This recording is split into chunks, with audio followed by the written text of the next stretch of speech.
Baik, Assalamualaikum warahmatullahi wabarakatuh.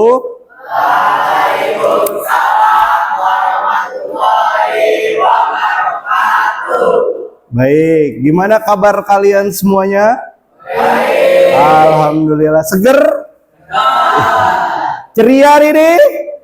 Masya Allah, luar biasa. Baik, jadi begini, pada kesempatan kali ini itu kita akan mencoba bukan mencoba, lebih kepada bab kita sekarang menekankan ke perubahan sosial. Ada yang tahu perubahan sosial? Waduh, nggak ada yang tahu kan? Nah, nanti kita akan masuk di mata pelajaran perubahan sosial ini. Jadi, kawan-kawan semuanya atau adik-adik semuanya, adik-adik semuanya, kita akan membahas tentang perubahan sosial. Sebelum kita membahas perubahan sosial, Bapak pengen absen dulu ya. Kalau misalnya di sini siapa aja yang tidak hadir, itu tolong jangan angkat tangannya. Ya, soalnya nggak ada orangnya ya kan. Oke, sebelum kita mulai ke materi, Bapak akan absen kalian terlebih dahulu.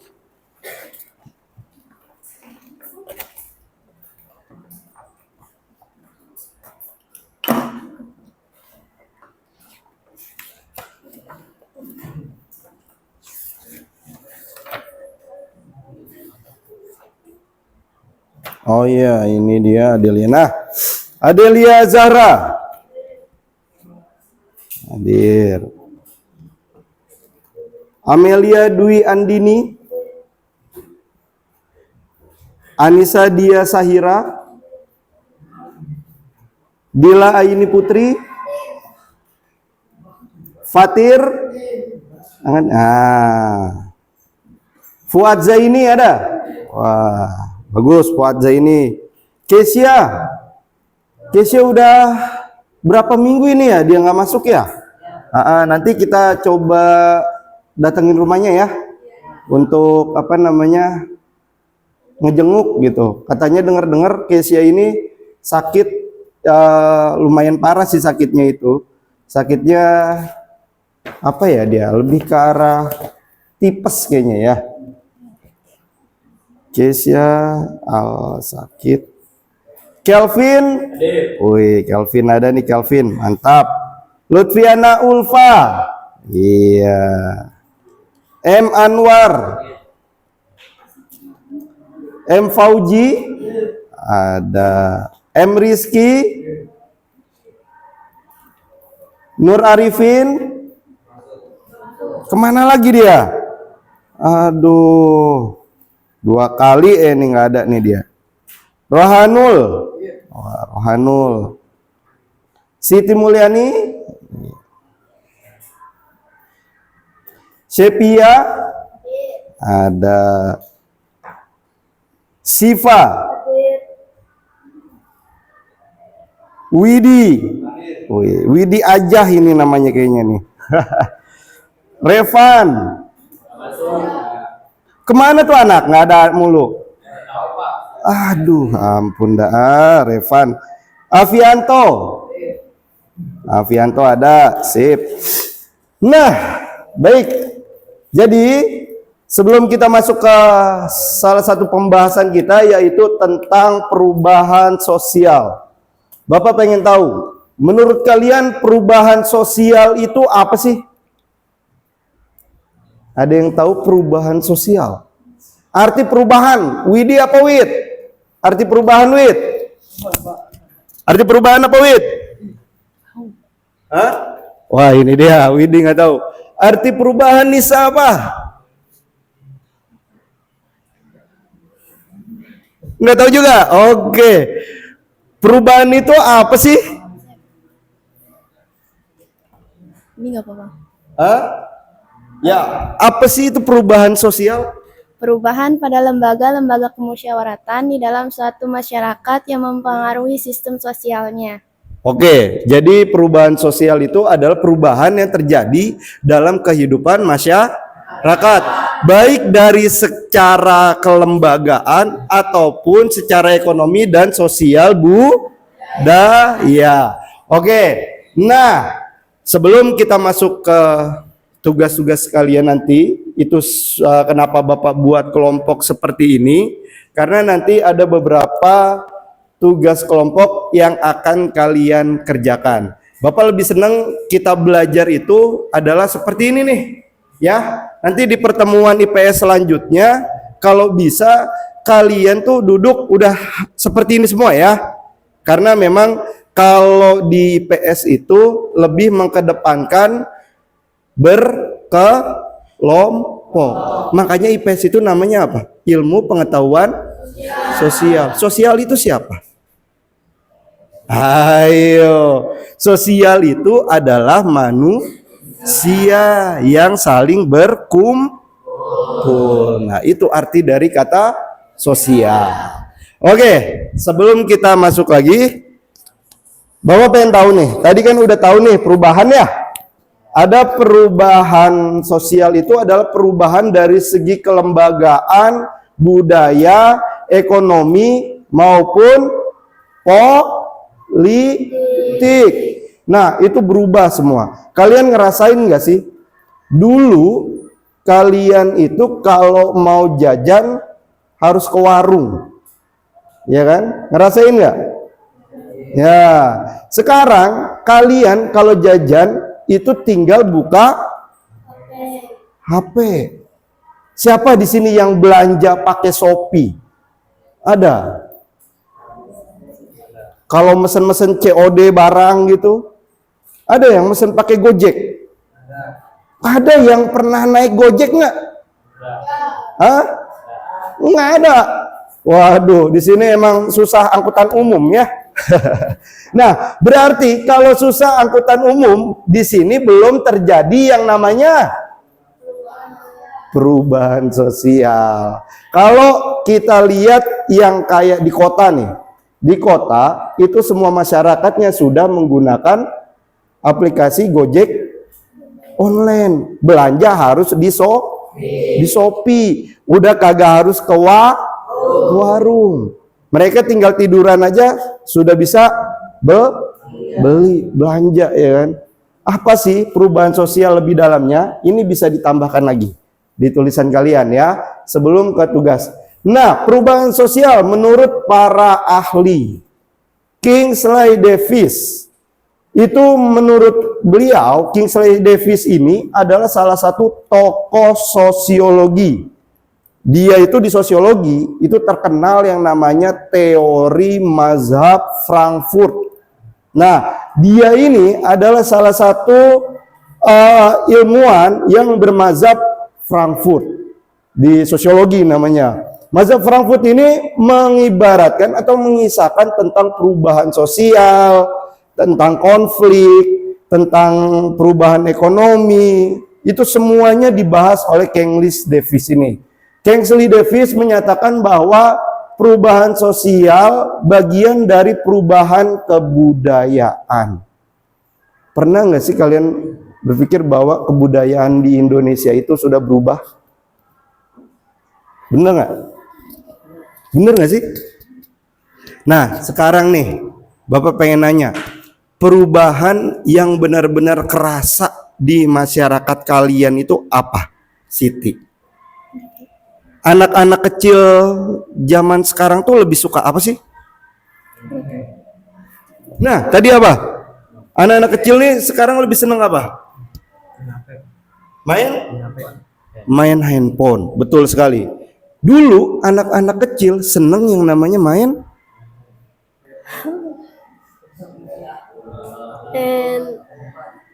bersama teman di lapangan. Betul. Dulu kita kalau ketemu ya selalu bermain bersama teman-teman di lapangan. Sekarang kalau kita main nih ya, kalau kita main itu harus yang namanya lewat HP. Apa sih yang kalian mainin kalau lewat HP, Anwar? Game, Pak. Nah, itu dia. Sekarang game aja itu bisa menggunakan handphone. Dulu kita kalau mau mainan harus ke lapangan. Sekarang kan lagi musim layangan ya. Di kampung kalian tuh banyak nggak yang main layangan? Banyak. Banyak kayak yang main HP kalau malam. Sering kan? Makanya disitulah ada efek yang namanya perubahan sosial. Nah, kalau ada sih dampak positifnya, ada dampak negatifnya. Dampak negatif dari perubahan sosial tuh apa sih? Yang kamu rasakan, Mel? Yang kamu rasakan apa, Ki? Masa nggak ngerasain sih perubahan sosial? Yang kamu rasakan apa, Vi? Nggak tahu. Nah, berarti ini belum tahu ya dampak-dampaknya ya. Nah, nanti kita akan bahas beberapa dampak dan detailnya akibat. Dampak itu apa sih? Akibat dari perubahan sosial. Nah, ada dampak positif, ada dampak negatif. Kalau dampak negatif itu dampak yang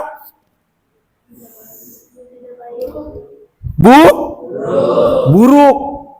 Contohnya, dulu masyarakat pada rajin, sekarang lebih malas.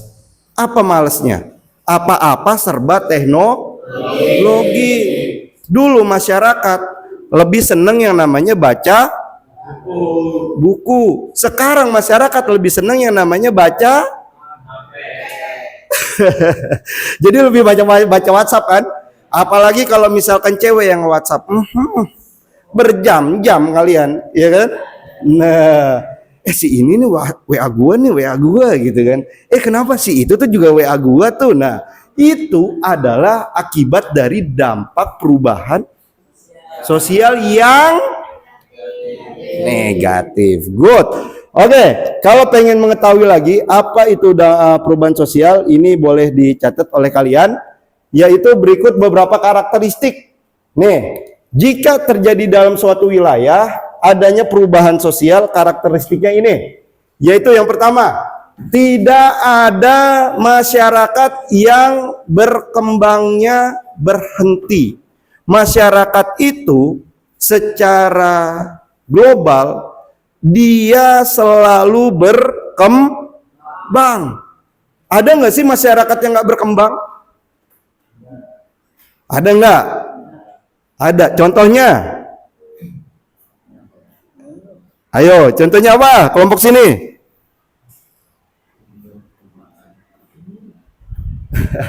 Oke, nggak ada yang tahu? Contohnya apa masyarakat yang nggak pernah berkembang?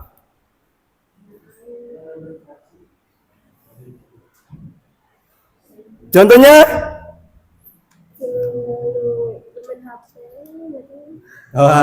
Contohnya adalah satu, masyarakat yang nggak pernah berkembang adalah masyarakat yang memiliki adat tertutup. Contohnya apa? Suku Baduy. Dari dulu sampai sekarang, suku Baduy kalau kemana-mana harus jalan kaki. Dia anti adanya perkembangan teknologi. Nah, disitulah akibat terjadinya beberapa dampak perubahan dan tidak ada yang namanya perubahan dalam masyarakat tersebut. Baik, perubahan itu bisa terjadi pertama adanya perkembangan teknologi, adanya perkembangan bukan perkembangan peperangan, tapi lebih kepada adanya peperangan, adanya wabah penyakit. Wabah penyakit itu contohnya kayak apa sih? Apa tadi apa? Contohnya? COVID. Wah, good. Betul sekali kata Oji. Karena zaman kemarin ya, tahun kemarin ya kalau nggak salah ya, 2020 sampai 2022, ya kan? Dari 2019 sampai 2021, dari 2019 sampai 2021 itu terjadi yang namanya wabah penyakit, yaitu COVID-19. Awal mulanya itu penyakit tuh ada di negara Cina, nyebar ke negara Indonesia. Itu apa sih penyebab COVID-19 tuh oleh apa sih, Nis? Virus. Good, betul sekali. COVID-19 itu terjadi oleh virus. Nah, waktu pas COVID, kalian ngerasain gak sih adanya perubahan sosial? Dila. Ada. Apa? Nggak boleh keluar rumah. Wah, good. Kita nggak boleh keluar rumah. Bayangkan tuh, bete-nya parah kan? Waduh, kalau udah di dalam tuh ya, ampun dah, kita kagak ngapa-ngapain. Yang ada tiduran aja. Ini jangan-jangan waktu pas COVID kalian makin mekarnya perut kali ya. Ini bapak nih gendut nih. Ya, jadi waktu pas COVID kita itu nggak boleh yang namanya kemana-mana. Ada lagi nggak selain kita nggak boleh kemana-mana? Perubahannya tuh dari mana sih? Ada yang tahu? Coba berpikir. Apa sih perubahannya? Selain kita nggak boleh keluar, Harus pakai masker. apa? Harus pakai masker. Harus pakai masker kemana-mana. Jadi kesannya walaupun kalian sehat, kalian dianggap punya penyakit. Karena kenapa? Bukan berarti dianggap punya penyakit, tapi lebih kepada agar tidak menular. Terus ada lagi, satu lagi, ada banyak penyebabnya. Yang keempat, penyebabnya apa? Nol, apa nol? Nggak tahu. Aduh, berarti ini COVID tidurmu ya jangan nih ya. Kalau ini nih Fuad apaan? Nggak tahu. Aduh, ampun nih pada tidur semua waktu COVID kayaknya nih ada. Ada lagi, waktu COVID itu ada nggak sih yang meninggal? Nah, berarti yang berubah itu apanya? Ayo, yang berubah itu apanya? Ada yang tahu? Apa sih yang berubahnya itu apanya sih? Alam. Alam pasti berubah. Nggak ada COVID pun alam pasti berubah. Apanya sih yang berubah? Populasi. Ada yang tahu populasi nggak? Populasi manusia. Apa sih arti populasi? Apa sih arti populasi? Waduh, arti populasi adalah jumlah Manusia. kelompok manusia. Berubah nggak kira-kira? Berubah. Tetangga kamu ada nggak yang meninggal waktu COVID? Ada nggak? Di komplek Bapak ada yang meninggal waktu gara-gara COVID. Nah, itu berubah nggak jumlahnya? Berubah. Itu termasuk ke dalam perubahan Kalau dari ekonomi berubah nggak? Dari ekonomi ada yang berubah nggak? Dari ekonomi ada yang berubah nggak? Apa yang berubah? Tadi tuh bagus tuh jawabannya. Yang nggak berubah tuh apa namanya? Belum. Nggak kerja. Betul. Banyak angka pengangguran. Termasuk Bapak dulu kena angka pengangguran. Waktu COVID itu 2019 sampai ke 2021 itu Bapak nggak ngajar sama sekali. Luar biasa. Akhirnya apa coba? Pendapatan minim. Ya kan? Udah gitu banyak pengurangan pegawai di perusahaan-perusahaan atau di sekolah-sekolah. Gara-gara pertama kalian nggak masuk belajarnya di rumah. Coba jujur deh, Bapak mau nanya.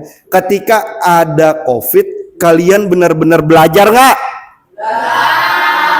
Tuh, ketebak kan? Ketebak. Pasti waktu COVID kalian lebih banyak betul kan? Akhirnya berubah nggak sistem pemikiran remaja zaman sekarang? Berubah nggak? Berubah. Yang harusnya kalian bisa cerdas, bisa pinter, bisa luar biasa pemikiran kalian, ya, itu akhirnya berubah drastis. Ketika kalian masuk, kalian belajar dari awal lagi, dari nol lagi, betul, ya kan? Nah, itulah akhirnya kata si beliau nih, King Davis, menyatakan bahwa perubahan sosial bagian dari perubahan budaya. Budaya bisa.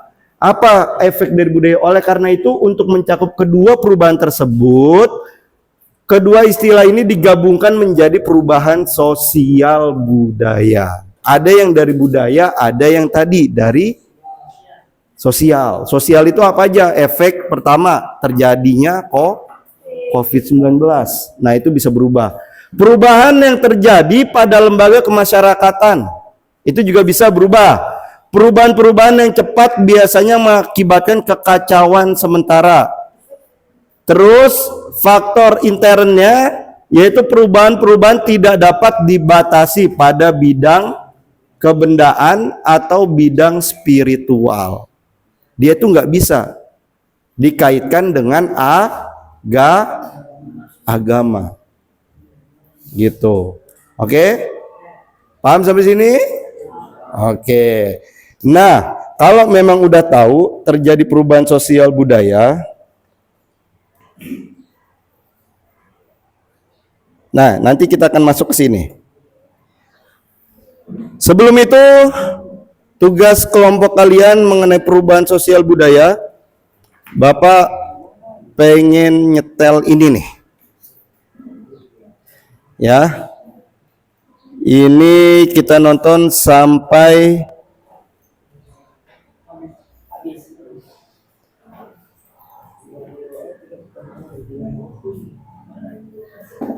Perang Dunia Kedua. Ini adalah sejarah. Pada suatu pagi yang dingin di bulan September tahun 1945, Lihatin. langit di atas negara Polandia dipenuhi dengan suara debur pesawat tempur Jerman. Ini buat tugas kelompok kalian. Kilatan cahaya dari medan dan rentetan peluru besi yang menghujam kota-kota. 3. Dalam Nanti ambil straplessnya di TU ya. Kita bikin artikel. yang maju dengan cepat melibas jalan-jalan yang berbatu, sedangkan angkatan bersenjata Jerman langsung maju dengan disiplin tanpa celah. Dalam hitungan hari, Ya. Polandia yang malam 3. jatuh ke dalam cengkraman kekuatan yang mengerikan. Begitulah awal dimulainya perang paling berdarah dalam sejarah manusia bernama Perang Dunia II. Sejak hari itu hingga dalam 6 tahun ke depan, Ini adalah salah satu sejarah terjadinya Perang Dunia Kedua yang mengakibatkan semua jenis perubahan tuh ada di situ. Perang Dunia I Ya. segera berubah kembali menjadi abu dan peradaban manusia mencapai titik terendahnya. Nah, kan. Kendati Berubah kan? dari kehancuran Peradabannya. kedua, lahir tatanan dunia baru yang membentuk peradaban modern yang kita kenal hari ini. Sorry iklan, malum YouTube ya. Aneh, sorry iklan. Agak iklan dulu dikit ya. Laper ngelihatnya ya, jadi. Waduh, iklan lagi. Nah ini nih efek terjadi perubahan sosial, iya kan? Ini game-game yang kalian sukain dan sekalian mainkan, ya. Sip. Nah, ini dia. Kita lanjut. Tidak bisa dilepaskan dari tragedi kelam Perang Dunia I yang terjadi 2 dekade sebelumnya. Perang Dunia I yang berlangsung sejak tahun 1914 hingga 1918 dan seharusnya menjadi perang yang mengakhiri semua perang, justru menjadi semacam pengantar untuk perang yang jauh lebih brutal dan mengerikan. Perang Dunia I melibatkan negara-negara besar di Eropa dalam pertempuran darah yang luar biasa. Ditahan tentara tewas di medan perang Parit yang brutal. Hanya saja ketika debu peperangan telah mengendap dan perjanjian damai telah disepakati, dunia bukannya menemukan perdamaian yang abadi, melainkan menemukan lebih untuk perang berikutnya. Semuanya bermula dari perjanjian Versailles tahun 1919. Nih, ini nanti kalian buat tugas kelompoknya. Di ruangan besar yang dihadiri para diplomat dari seluruh dunia, delegasi Jerman tanpa duduk dalam diam. Sementara Inggris, Prancis, dan Amerika Serikat yang memenangkan perang dan menjadi kekuatan besar dalam konferensi ini hendak menghancurkan Jerman sehancur-hancurnya. Prancis yang tanahnya hancur oleh perang menginginkan balas dendam dan ingin melemahkan Jerman selama-lamanya. Lalu Inggris memastikan Jerman tidak akan pernah lagi menjadi ancaman, tetapi juga tidak ingin sepenuhnya menghancurkan mereka. Sementara Amerika Serikat di bawah kepemimpinan Presiden Woodrow Wilson lebih memilih pendekatan damai dengan 14 poin Wilson yang berisi konsep juga bangsa-bangsa dan perdamaian dunia. Namun pada akhirnya suara Prancis yang dominan benar-benar menghancurkan negara Jerman. Pada 28 Juni tahun 1919, delegasi Jerman dengan penuh rasa terpaksa menandatangani perjanjian Versailles yang berisi 440 pasal yang mengatur berbagai hukuman berat. Beberapa poin perjanjian itu adalah Jerman dipaksa mengakui dan menerima tanggung jawab penuh atas perang, yang kemudian dijadikan dasar untuk tuntutan ganti rugi yang sangat besar. Jerman diwajibkan membayar ganti rugi perang sebesar 132 miliar mark emas atau sekitar ratusan miliar dolar saat ini, yang kemudian menghancurkan ekonomi Jerman dan menyebabkan inflasi yang sangat parah. Selain itu, militer Jerman juga dibatasi hanya 100.000 tentara tanpa angkatan udara, kapal perang besar atau tank yang membuatnya hampir tidak berdaya. Jerman juga harus kehilangan beberapa wilayah kekuasaannya dan harus diserahkan ke Perancis. Wilayah SAR ditempatkan di bawah administrasi Liga Bangsa-Bangsa. Polandia mendapatkan Prusia Barat, sehingga Jerman terpisah dari provinsi Prusia Timur oleh koridor Polandia. Akibatnya, Jerman kehilangan 13% wilayahnya dan sekitar 10% populasinya.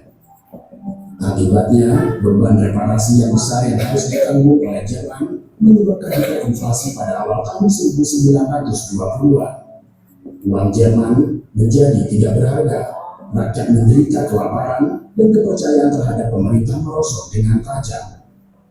Kala itu, harga roti yang pada tahun 1921 hanya 4 mark, pada tahun 1923 melonjak menjadi 200 miliar mark.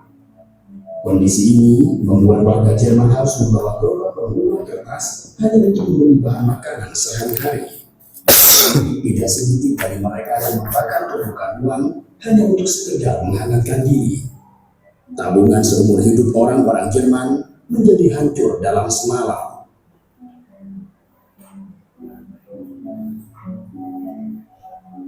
Bagi rakyat Jerman, perjanjian Versailles bukan hanya penghinaan, tetapi juga hukuman yang terlalu kejam. Ekonomi mereka menjadi hancur, harga diri mereka terinjak-injak, dan kemarahan mulai membara di hati mereka. Pemandangan rakyat yang kelaparan, pengangguran massal, dan kehancuran ekonomi menanamkan kemarahan yang mendalam terhadap perjanjian Versailles dan negara-negara yang memusuhinya.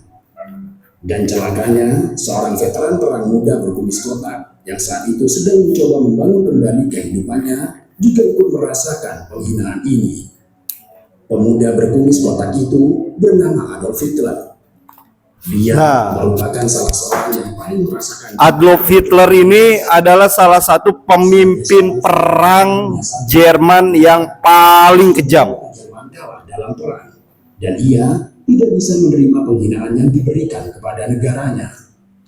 Maka pada tahun 1919 ia bergabung dengan Partai Pekerja Jerman, yang kemudian ia ubah menjadi Partai Nazi. Dengan menggunakan propaganda yang luar biasa, Hitler Hitler membuka emosi rakyat Jerman. Dialah salah satu tokoh yang akhirnya menjadi orang Orang Yahudi dalam Perang Dunia Kedua. Dan ketiga, Jerman harus membangun kembali kejayaannya dan memperluas wilayahnya. Sorry, iklan lagi, perubahan sosial lagi ya.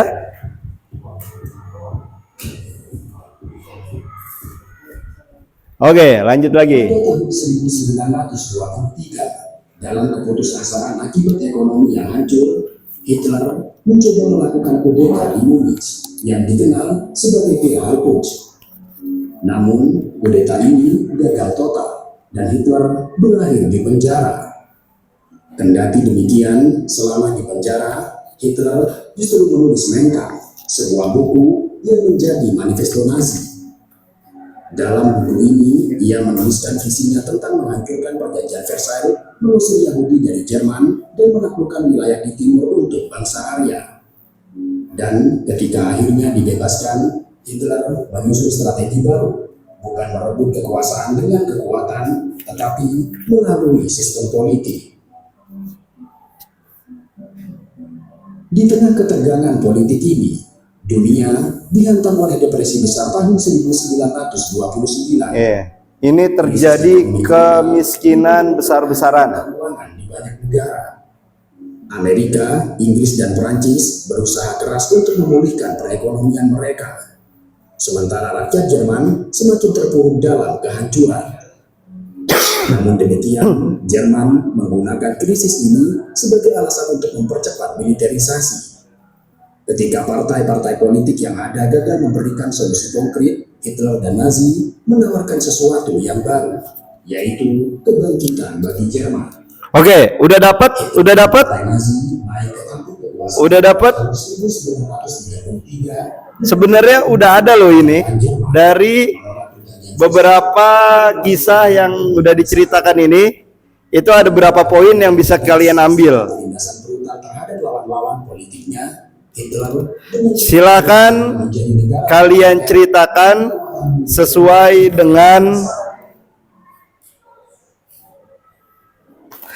dengan apa yang Bapak sajikan di sini. Sebelum kita masuk ke topik selanjutnya, silakan dikerjakan di HPS yang sudah Bapak kasih tentang terjadinya perubahan sosial akibat Perang Dunia Kedua. Tadi itu dibahas di situ. Terjadi yang namanya pembantaian. Itu dari sosialnya. Kalian rangkum tuh semuanya. Minimal 500 kata. Silakan ditulis di HVS ya. Dimulai dari sekarang sebelum kita masuk ke tugas selanjutnya, masih mengenai perubahan sosial. Silakan. Menurut pemikiran kalian, tadi perang dunia sudah terjadi, yaitu pertama dari perubahan sosial di bidang ekonomi. Itu terjadi perubahan di situ. Perubahannya apa? Kamu jelasin tuh. Terus dampaknya dari perubahan itu tuh apa? Tadi di situ ada pembantaian, dia cerita kan. Terus ada yang namanya sanksi ini, sanksi itu. Akibat adanya perjanjian ini, perjanjian itu. Nah, itu kamu tulis dampak positifnya dan dampak negatifnya. Dimulai dari sekarang, Bapak kasih waktu 10 menit. Kalau jadi 10 menit deh, 20 menit. Ya, oke, 25 menit. Kebanyakan 30 mah. Silakan dimulai dari sekarang. Setelah ini kita masuk ke dalam tema COVID-19. COVID-19 yang dibahas tadi yang menurut Bapak dengan Oji itu sesuai itu. COVID-19 kayaknya seru juga. Ya. Silakan.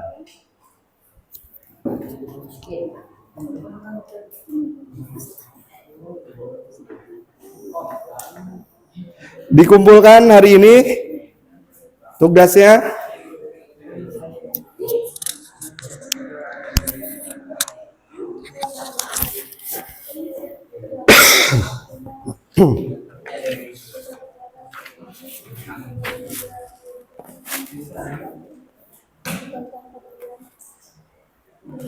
Silakan, kalian otaknya ada banyak di situ. 1, 2, 3, 4. 1, 2, 3, 4, 5, 6.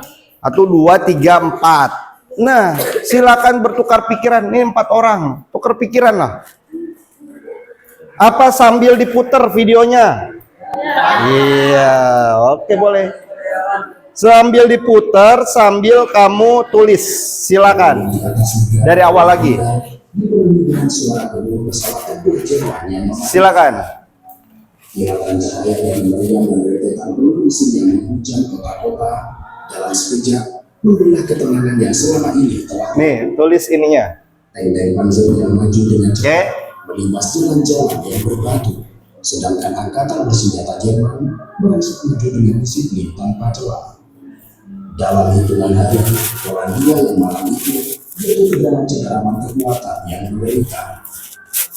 Begitulah awal dimulainya perang paling berdarah dalam sejarah manusia bernama Perang Dunia II.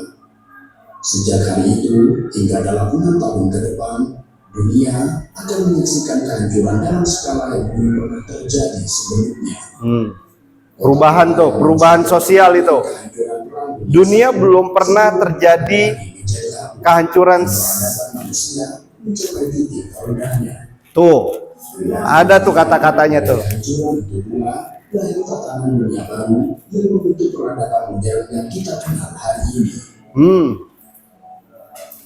Kenapa Bapak kasih itu? Kalian buat ngelatih buat jurnal. Ininya ditulis ya. Bawahnya jawab. Bikin jurnal begitu.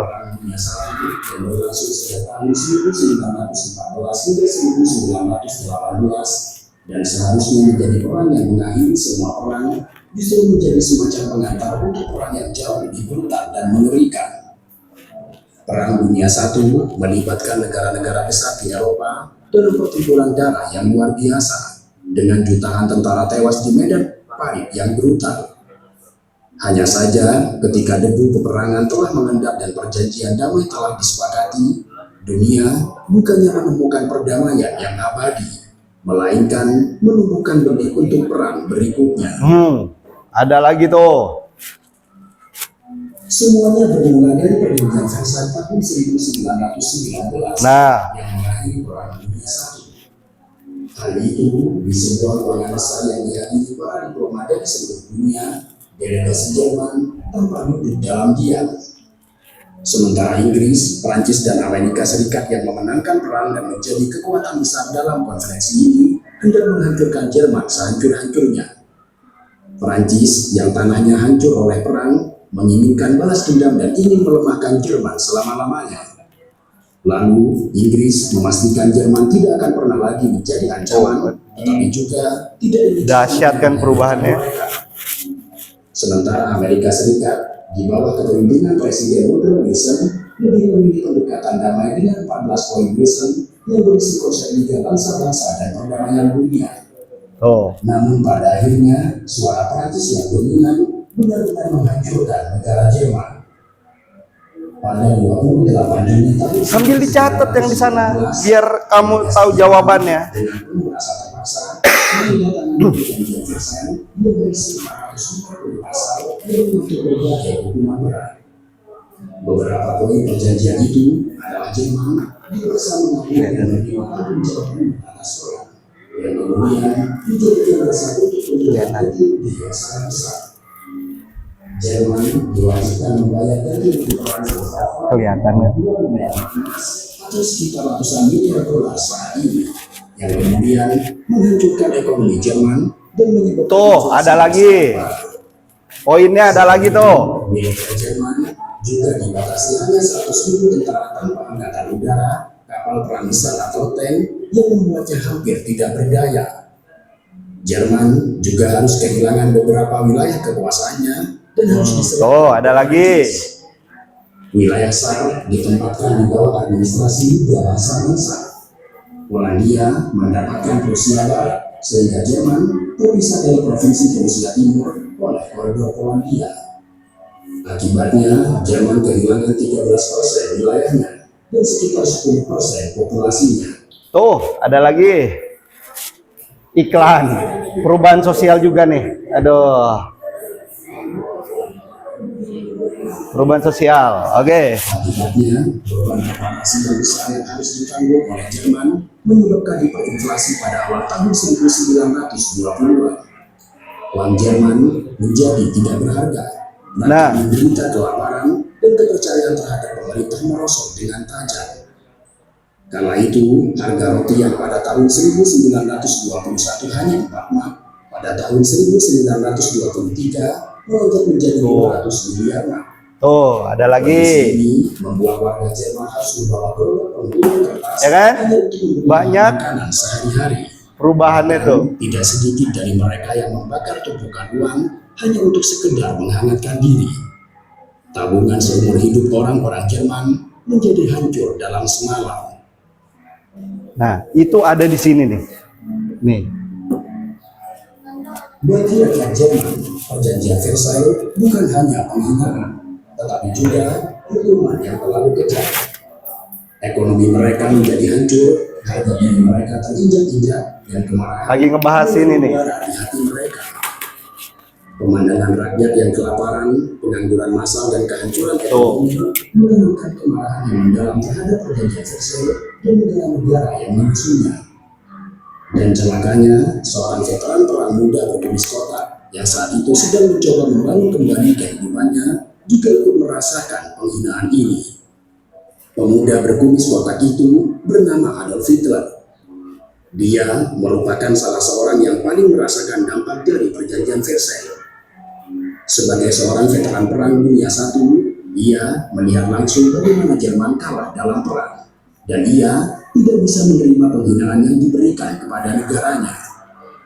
Maka pada tahun 1919, ia bergabung dengan Partai Pekerja Jerman, dan kemudian ia menjadi Nazi. Dengan menggunakan propaganda yang luar biasa, Hitler menyampaikan 3 pesan utama yang menggugah emosi rakyat Jerman. Pertama, perjanjian Versailles adalah penghinaan dan harus dihancurkan. Kedua, orang Yahudi dan komunis adalah penyebab utama kehancuran Jerman. Dan ketiga, Jerman harus membangun kembali kejayaannya dan memperluas wilayahnya. Pada tahun 1923, dalam keputusasaan akibat ekonomi yang hancur, Hitler mencoba melakukan kudeta di Munich yang dikenal sebagai Putsch. Namun, kudeta ini gagal total dan Hitler berakhir di penjara. Kendati demikian, selama di penjara, Hitler justru menulis Mein Kampf, sebuah buku yang menjadi manifesto Nazi.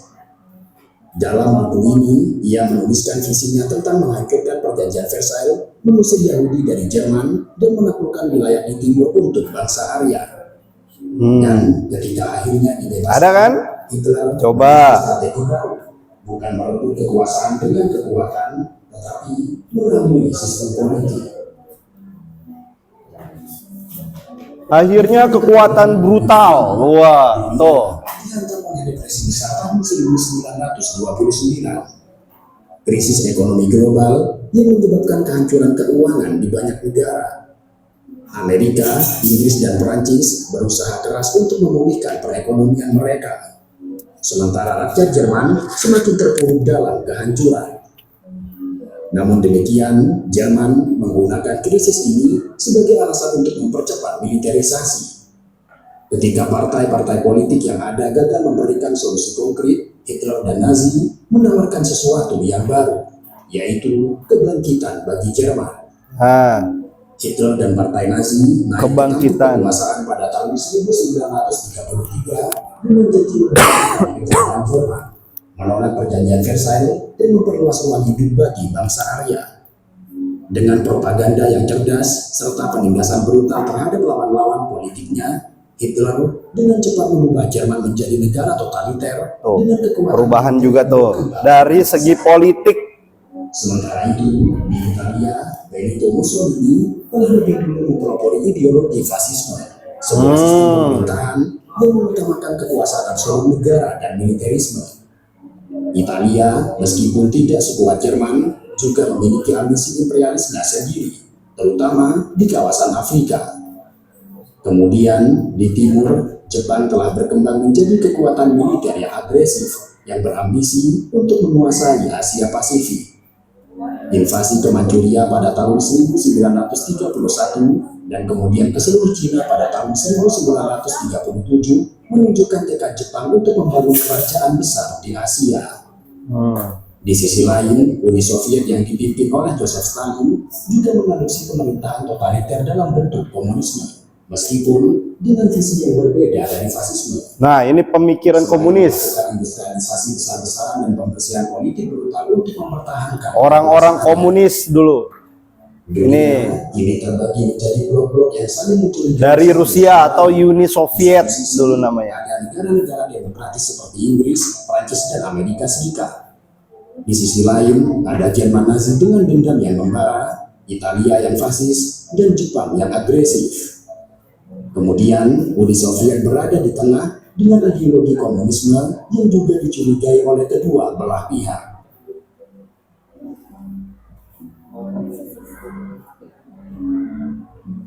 Ketika Hitler mulai menancapkan pengaruhnya di negara Jerman, ia mulai melanggar perjanjian Versailles secara terang-terangan. Hitler membangun kembali angkatan bersenjata Jerman, memperkenalkan wajib militer, dan bahkan mengirim pasukan ke wilayah yang seharusnya menjadi zona bebas militer. Kala itu, dunia hanya bisa melihat tanpa banyak bertindak, sebab kebanyakan negara ingin menghindari perang lain setelah kengerian Perang Dunia I. Nah, Akan tetapi, tindakan Hitler tidak berhenti sampai di sana. Pada tahun 1938, ia mencaplok Austria dalam peristiwa Anschluss. Anschluss, nama peristiwanya. Wilayah Sudetenland dari Cekoslovakia. Dan bukannya menentang, Inggris dan Prancis memilih jalan perdamaian dengan mengalah dalam perjanjian Munich, berharap bahwa Hitler akan puas dan dengan demikian perang dapat dihindari. Sayangnya, dugaan Inggris dan Prancis justru salah besar, sebab tidak lama setelah itu, Hitler mengubarkan api perang yang tidak bisa dipadamkan. Pagi itu, 1 September tahun 1939, langit di atas Polandia bergemuruh dengan brutal. Dari kejauhan, suara drum mesin tank menghancurkan dentuman meriam terdengar seperti badai yang mendekat. Pasukan Jerman dengan disiplin yang luar biasa merasa maju dengan kekuatan penuh. Mereka mengusung strategi Blitzkrieg, perang kilat yang mengandalkan kecepatan, kejutan, dan koordinasi serangan udara serta darat yang sangat mematikan. Dari langit, pesawat pembom Luftwaffe menjatuhkan bom di atas kota-kota Polandia. Tuh, di Eropa tuh terjadi apa di situ setelah perang? Dampaknya tuh apa? Dalam sekejap, jalan-jalan dipenuhi dengan puing-puing dan teriakan ketakutan menggema di udara. Sementara di darat, tank-tank Panzer bergerak dengan cepat, melibas pasukan Polandia yang kalah dalam persenjataan dan jumlah. Iklan. Bentar.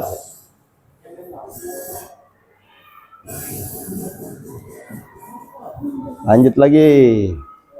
Di sisi lain, dari timur, Soviet juga ikut bergerak.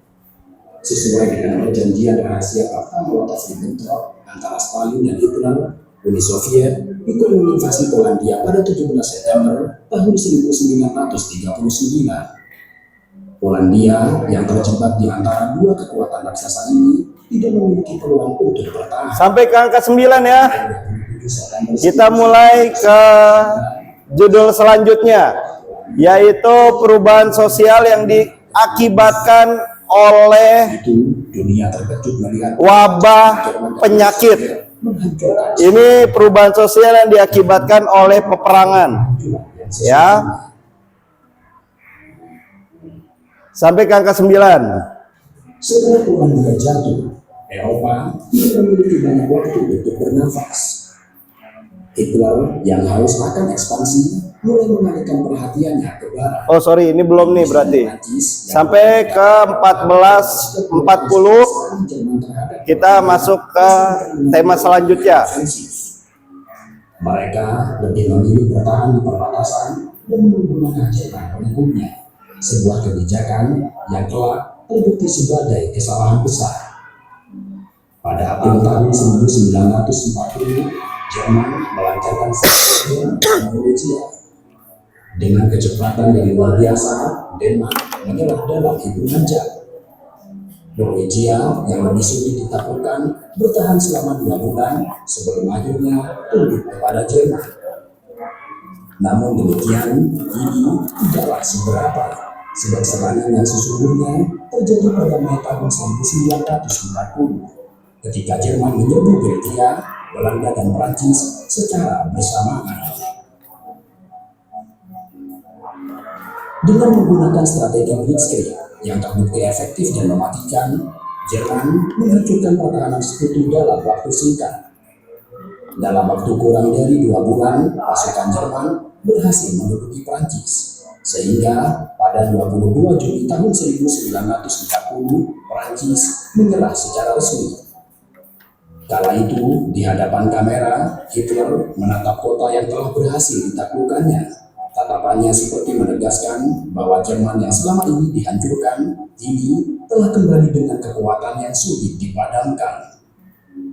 Dunia menyaksikan dengan rasa ngeri betapa dahsyatnya kekuatan yang dimiliki militer Nazi. Setelah Perancis jatuh, Inggris tersisa sebagai kekuatan besar di Eropa yang menentang Jerman. Namun, Hitler memiliki rencana besar, yaitu Operasi Sealion yang bertujuan menghancurkan Inggris. Untuk mewujudkannya, Luftwaffe harus terlebih dahulu menghancurkan Angkatan Udara Kerajaan Inggris atau RAF. Maka dimulailah pertempuran Inggris, pertempuran udara terbesar dalam sejarah. Dari Juni hingga Oktober tahun 1940, langit di atas Inggris dipenuhi dengan pesawat-pesawat tempur. Kota-kota seperti London, Coventry, dan Birmingham dibombardir setiap malam dalam kampanye yang dikenal sebagai The Blitz. Namun demikian, Inggris mampu bertahan dengan baik, dan berkat radar yang inovatif serta keberanian pilot-pilot mudanya, RAF berhasil menahan tentara Luftwaffe. Dan ini untuk pertama kalinya Hitler mengalami kekalahan. Karena gagal menguasai Inggris, Hitler pun mengalihkan perhatiannya ke musuh lain bernama Uni Soviet. Pada 22 Juni tahun 1941, jutaan tentara Jerman menyeberangi perbatasan Uni Soviet. Operasi Barbarossa yang merupakan invasi terbesar dalam sejarah militer baru saja dimulai oleh Jerman. Hitler mengerahkan lebih dari 3 juta tentaranya, didukung oleh ribuan tank serta pesawat tempur. Tujuannya sangatlah jelas, yaitu menaklukkan Uni Soviet dalam waktu yang sangat singkat, sebelum datangnya musim dingin Uni Soviet yang dikenal sangat brutal. Serangan ini mengejutkan Stalin, yang selama ini percaya bahwa Hitler akan menghormati tantangan agresi mereka. Dalam minggu-minggu pertama, Jerman meraih kemenangan besar. Kota-kota seperti Minsk, Smolensk, dan Kiev jatuh satu persatu. Namun, di balik kesuksesan awal ini, ada satu kesalahan besar yang dilakukan oleh Hitler, yaitu meremehkan Rusia dan musuh dunia yang dikenal sangat kejam. Seiring dengan semakin dalamnya pasukan Jerman memasuki Uni Soviet, mereka mulai menghadapi perlawanan sengit. Ketika musim dingin tiba, pasukan Jerman yang tidak dipersiapkan dengan baik mulai menderita. Tank-tank mereka membeku, tentara mereka mati kedinginan, dan perbekalan mereka terputus. Disinilah Uni Soviet mulai membalikan keadaan. Pada Desember tahun 1941, pertempuran Moskow menjadi pukulan besar bagi Jerman. Stalin dengan pasukan cadangan dari Siberia melancarkan serangan balik yang memaksa Jerman untuk mundur. Musim dingin 1942 di Uni Soviet adalah lebih buruk bagi pasukan Jerman. Kala itu, suhu turun hingga -40 derajat Celcius. Angin tajam dari stepa Rusia menusuk tubuh para prajurit yang kelelahan, sementara salju menutupi tanah yang sebelumnya menjadi area pertempuran brutal. Disinilah di tepi sungai Volga, pertempuran Stalingrad terjadi, salah satu pertempuran paling berdarah dalam sejarah manusia. Hitler telah memerintahkan serangan ke kota ini bukan hanya karena nilai strategisnya, tetapi juga karena namanya, Stalingrad, sebuah kota yang mengundang nama Joseph Stalin. Ia ingin menghancurkan simbol kekuatan Uni Soviet, sekaligus menambahkan ladang minyak di Kaukasus. Namun, yang terjadi adalah bencana bagi Jerman. Pasukan Soviet yang dipimpin oleh Jenderal Zhukov menerapkan taktik perang kota yang brutal. Mereka Oke. dari rumah ke rumah. Sudah. Kita lanjut ke tema selanjutnya, perubahan sosial yang diakibatkan oleh wabah penyakit.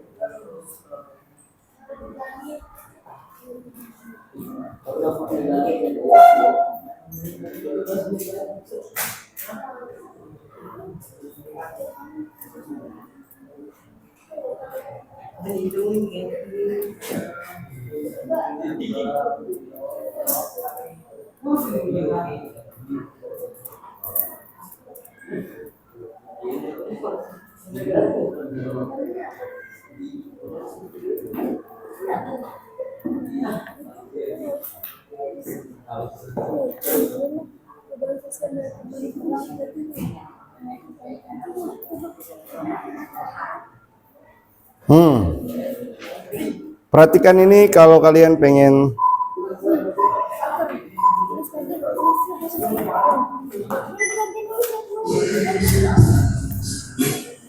kalian akan tahu di dalamnya. Ini sama dari kelompok pembelajaran juga. Dia bikin video pembelajaran.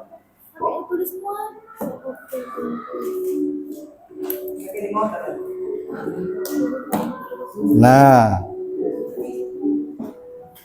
apa yang kalian dapat dari ini?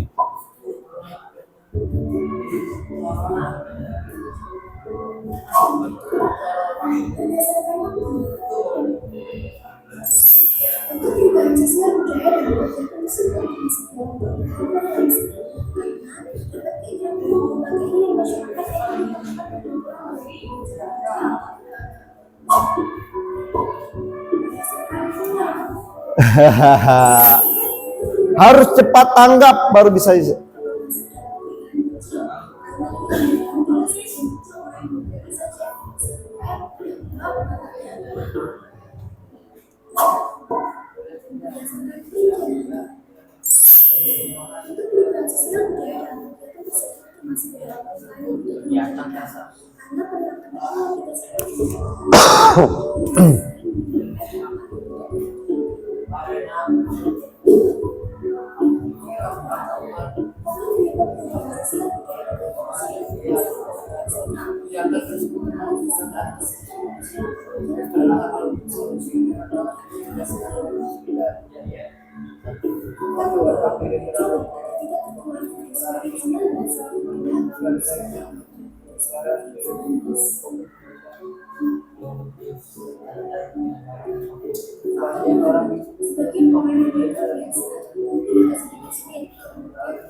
Ini perubahan sosial juga nih, budaya juga.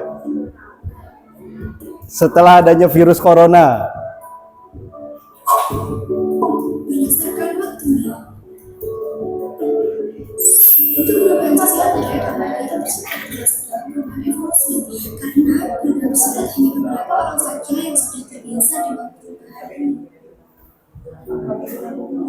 semakin cepat kalian tangkap, semakin tahu jawabannya.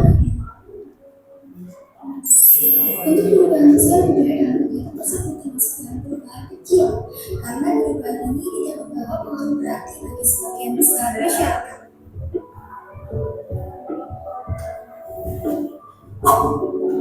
Berdasarkan perencanaannya,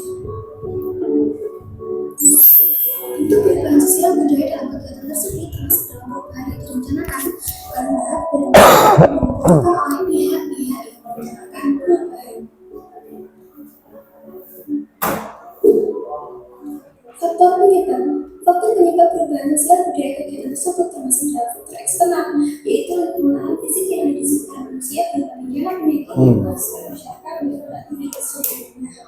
Faktor penyebab satu lain antara penyebaran masalah COVID-19 dan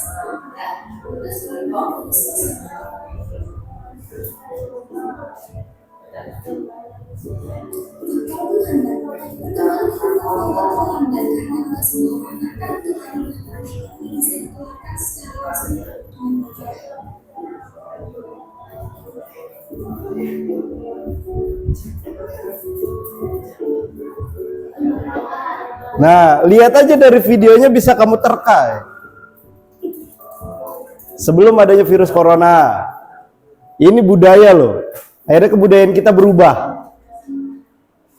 Nah, jadi begini. Nah, itu kamu mengarang aja di situ. Yang tadinya kita salaman gini, jadi iya. Berubah nggak kebudayaannya? Berubah kan? Takut nular, takut apa?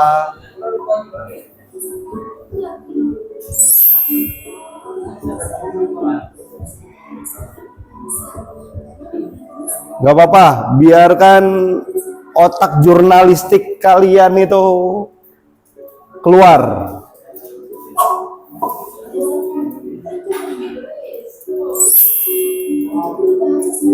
Bentuk perubahannya.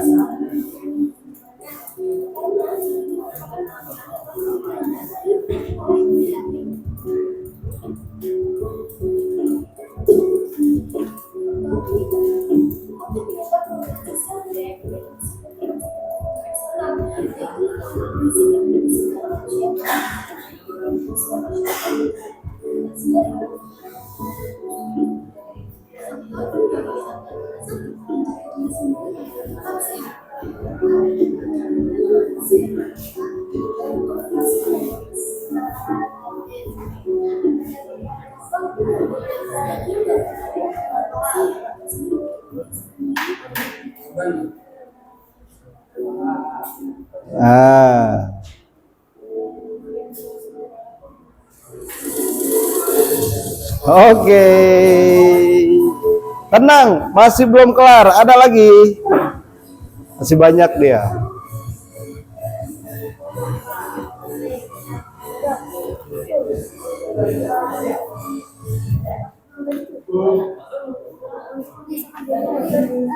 Nih, wawancara ini.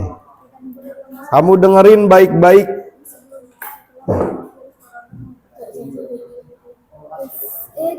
Saudara, seperti kita ketahui bersama, saat ini kita semua masih dalam situasi pandemi COVID-19. Dengerin. Akhir bulan Januari 2022 ini, kasus COVID-19 di Provinsi Bali sendiri sudah meningkat memasuki 2 digit dari yang sebelumnya penambahan hanya terjadi satu angka atau satu digit angka saja. Belum lagi di Jabodetabek, di Jakarta sendiri, varian Omicron sudah mulai meningkat pesat. Bagaimana kondisinya dengan di Bali dan apakah ada kaitannya dengan perubahan sosial yang terjadi di masyarakat? Mengingat saat ini ada banyak sekali kegiatan-kegiatan. Tuh kan, ini perubahan juga tuh, perubahan perilaku sosial. Jadi saya sudah Dengerin. dengan sosial epidemiolog Bali, Profesor Dr. Pandi Putu Jamurage, selaku dokter juga di bidang kesehatan masyarakat. Selamat pagi, Dok. Gimana kabarnya, sehat ya? Iya. Sehat selalu ya, Dok. Pastinya itu yang kita harapkan ya. Nah, untuk di Bali sendiri seperti apa, Dok, prediksi dari dokter seperti itu? Karena di Jabodetabek sendiri kasus Omicron sudah meningkat, di Bali meningkat juga, tapi belum tahu nih apakah sudah ada Omicron apa enggak. Kalau prediksi dokter gimana? Ya, kalau kita melihat mobilitas manusia ya, orang keluar masuk Indonesia itu titik buka itu ada di Jakarta, tetapi kemudian perpindahan orang antar provinsi termasuk ke Bali kan sangat bagus, sangat tinggi ya. Nah, kalau kita melihat karakteristik dari Omicron yang ditengarai memang dibuktikan dari data statistik itu menularnya lebih cepat. Kemudian proses dari orang yang terinfeksi dibandingkan dengan delta untuk menularkan ke orang lain juga lebih tinggi, maka hampir sangat pasti, hampir pasti kita sudah punya Omicron sebenarnya. Cuma masalahnya sampai sekarang memang kita belum menerima hasil laboratorium yang dikirimkan ke pusat apakah positif. Omicron itu adalah virus perkembangan dari COVID-19. Ya. Jadi banyak yang masuk ke Bali seperti itu. Nah, berarti potensi penyebarannya di masyarakat juga besar. Iya, memang ini karakteristiknya Omicron memang menyebar cukup luas dan cepat. Tapi harus diingat juga bahwa kita di Bali kan coverage vaksinasinya cukup tinggi ya, sudah lebih dari 95% pada kelompok di atas 5 tahun yang sudah.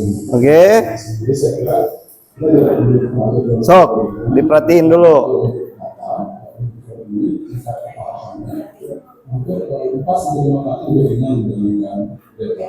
Jadi kemudian delta itu 25%,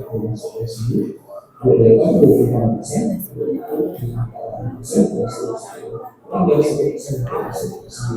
Pada kelompok yang tidak vaksinasi itu 16 kali lebih besar peluangnya dibandingkan vaksinasi. Nah, persoalan itu sudah kembali 50% maka harapannya ya secara teoritis kasusnya kalau ada yang masuk tidak akan separah ketika Berarti kita sudah melewati masa yang lebih sulit dibandingkan Omicron ya. Bersesuaian ini meskipun sudah vaksinasi semua kelebihan Omicron ini adalah infeksi mereka yang sudah tervaksinasi sekalipun. Jadi ada penurunan infeksi dari yang sampai saya kira peluang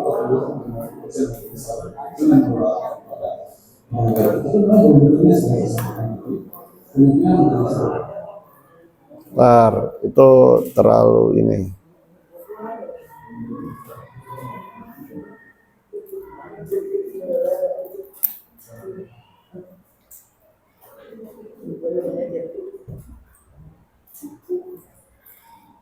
Nih, siap-siap pengertian lagi. Harus fokus. Baru kalian bisa nemu jawabannya.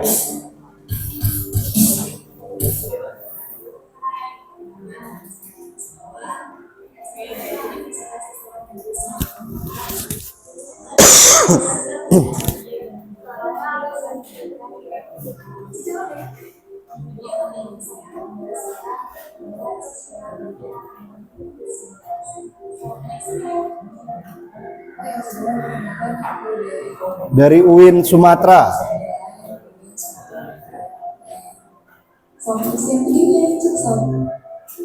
Kehadiran COVID-19 telah mengubah tatanan dunia dalam waktu yang singkat. Terutama Indonesia sendiri tidak pernah membayangkan mengalami pandemi yang cukup menggemparkan seluruh masyarakat Indonesia. Wabah ini pertama kali muncul di Wuhan, yaitu China pada akhir Desember 2019. Awal mula masuk berita COVID-19 di Indonesia pada awal bulan Maret 2020. Secara sosiologis, pandemi COVID-19 telah menyebabkan perubahan sosial yang tidak direncanakan. Artinya, perubahan sosial yang terjadi secara sporadis dan tidak dihindari kehadirannya oleh masyarakat. Akibatnya, ketidaksiapan masyarakat dalam menghadapi pandemi ini ada gilirannya telah menyebabkan disorganisasi sosial di segala aspek kehidupan masyarakat. Meskipun demikian, masyarakat pada dasarnya memang akan selalu mengalami perubahan. Masyarakat tidak bisa dibayangkan sebagai keadaan yang tetap, melainkan sebagai proses yang senantiasa berubah dengan derajat kecepatan, intensitas, irama, dan tempo yang berbeda. Harus diakui bahwa dampak pandemi COVID-19 telah memaksa komunitas masyarakat harus adaptif terhadap berbagai bentuk perubahan sosial yang diadaptasikan. Ya. Ada persoalan yang ada dalam menghadirkan misalkan transformasi sosial yang peradaban dan tatanan manusia akan mengalami pergeseran arah dan bentuk yang jauh berbeda dari kondisi sebelumnya. Lebih lanjut, wajah dunia pasca pandemi bisa saja tidak akan pernah kembali pada situasi seperti awal. Seorang pemikir dan ahli sejarah Yuval Noah Harari dalam tulisan artikel yang berjudul The World of the Coronavirus yang dimuat Financial Times pada tanggal 20 bulan 3 2020 menyatakan bahwa badai itu pasti berlalu pada suatu perkembangan, namun dunia yang kita tempati akan sangat berbeda dengan dunia yang sebelumnya. Dengan demikian, segala bentuk aktivitas masyarakat yang dilakukan di masa pra-pandemi kini harus dipaksa untuk disesuaikan dengan standar protokol kesehatan. Tentu ini bukan persoalan sederhana, sebab pandemi COVID-19 telah menginfeksi seluruh Yang cowok gimana? masyarakat yang selama ini telah Sok ditulis. diorganisasi secara berlembaga melalui Hah? pola dan ritual. Bukan nggak masuk, perhatiin. Masyarakat justru akan dihadapkan pada situasi perubahan yang tidak pernah terbayangkan sebelumnya. Sejumlah tata nilai dan norma lama harus ditata ulang dan direproduksi kembali untuk menghasilkan sistem sosial yang baru. Munculnya tata aturan yang baru tersebut kemudian salah satunya ditandai dengan adanya himbauan dari pemerintah untuk belajar, bekerja, dan beribadah rumah sejak awal kemunculan virus ini di Indonesia. Begitu pula dengan pola kebiasaan masyarakat yang guyup selama berkumpul bersama dan ditutup biasa melakukan pembatasan sosial. Selain itu, pesatnya perkembangan ilmu pengetahuan dan teknologi di tengah merebaknya pandemi COVID-19 juga mempengaruhi kebijakan-kebijakan negara dalam mengatur perilaku dan kebiasaan masyarakat. Kebijakan physical distancing telah menggerakkan bentuk perilaku masyarakat yang kemudian mengharuskan adanya jarak fisik dalam proses interaksi sosial minimal jarak 1 meter. Dalam konteks ini, perilaku dan kebiasaan masyarakat secara konvensional di masa pra-pandemi kemudian diatur dan ditransformasikan melalui pola interaksi secara virtual. Kondisi ini sekaligus menegas bahwa fungsi teknologi menjadi sangat Oke, 2 menit lagi. interaksi sosial masyarakat di era pandemi. Dalam situasi perkembangannya merespon situasi akibat COVID-19, pemerintah kemudian menerapkan kebijakan yang bisa bersumber dari penerapan baru atau berbagai kebijakan yang dilakukan akan berimplikasi secara langsung terhadap segala bentuk perubahan sosial yang terjadi di masyarakat. Dan perubahan sosial yang terjadi di era pandemi sekarang, dulunya sesuai bersalaman,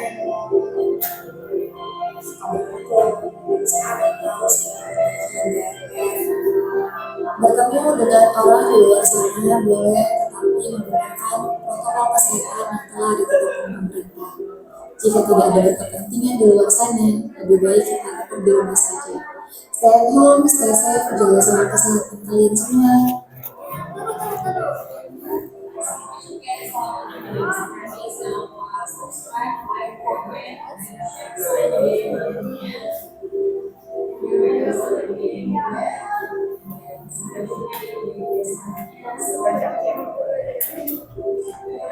Oke, baik.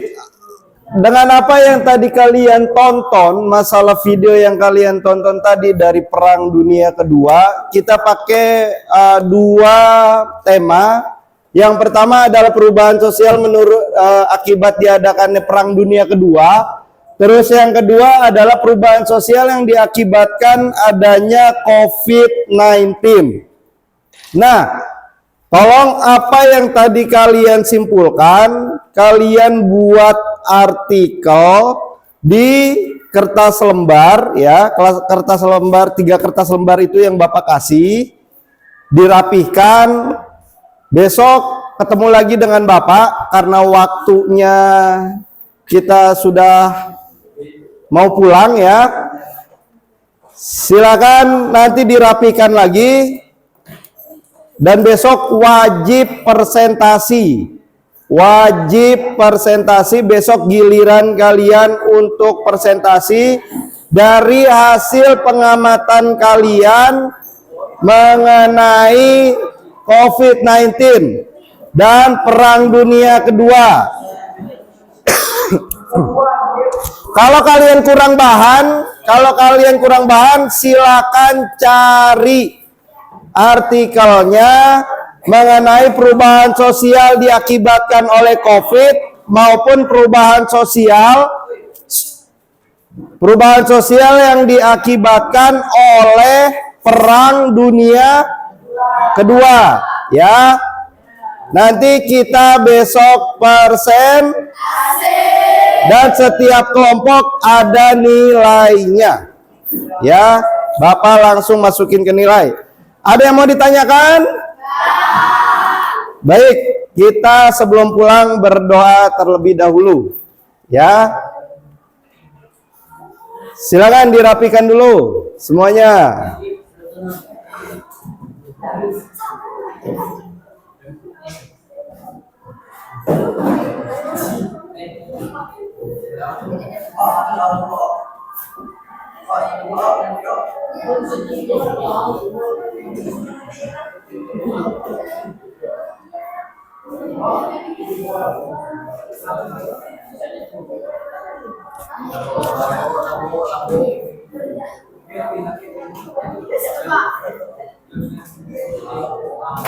Yuk, siapin.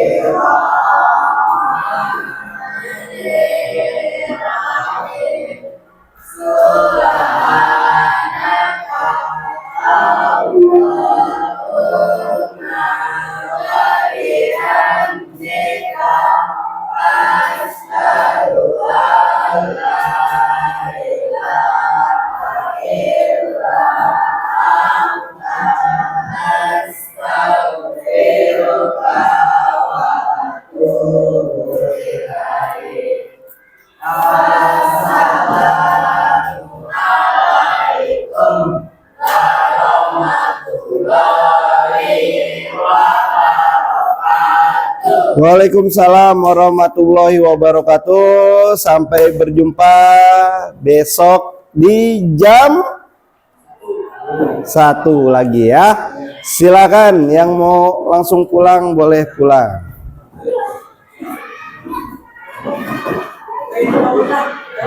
Ya. Yo. Ya. Ya. Pulang, Adel. Yo, hati-hati. Silakan, ya. Ya. Yo.